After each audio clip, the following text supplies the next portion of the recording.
vibes.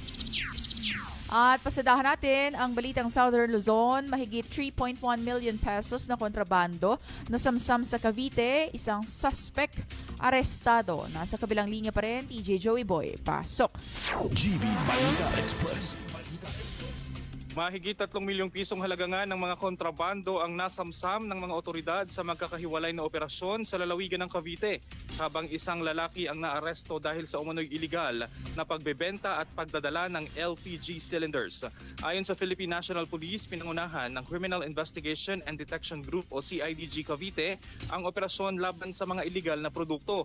Sa unang operasyon sa Barangay Pasong Kamachile 1, sinalakay ng mga otoridad ang isang establishmento at nakumpiska ang iba't ibang vape products na nakakahalaga ng halos 2 milyong piso.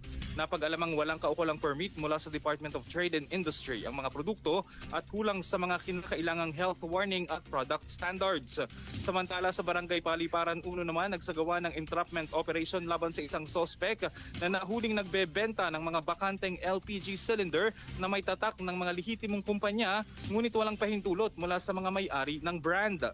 Nasamsam sa operasyon ang 70 LPG cylinders na nagkakahalaga ng tinatayang 200,000 piso at may paglabag umano sa Republic Act No. 623 na nagbabawal sa hindi otorisadong paggamit at pagbebenta ng mga markadong lalagyan. Binigyang diin ni Chief Jose Melencio Nartates Jr.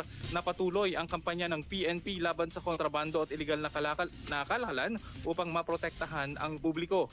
Kasabay nito nanawagan ang pulisya sa publiko na agad iulat ang anumang kahinahinalang aktibidad upang maiwasan ang paglaganap ng mga iligal at mapanganib na produkto. Para sa GV Balita Express, ito si DJ Joey Boy sa GV 99.9, Your Good Vibes.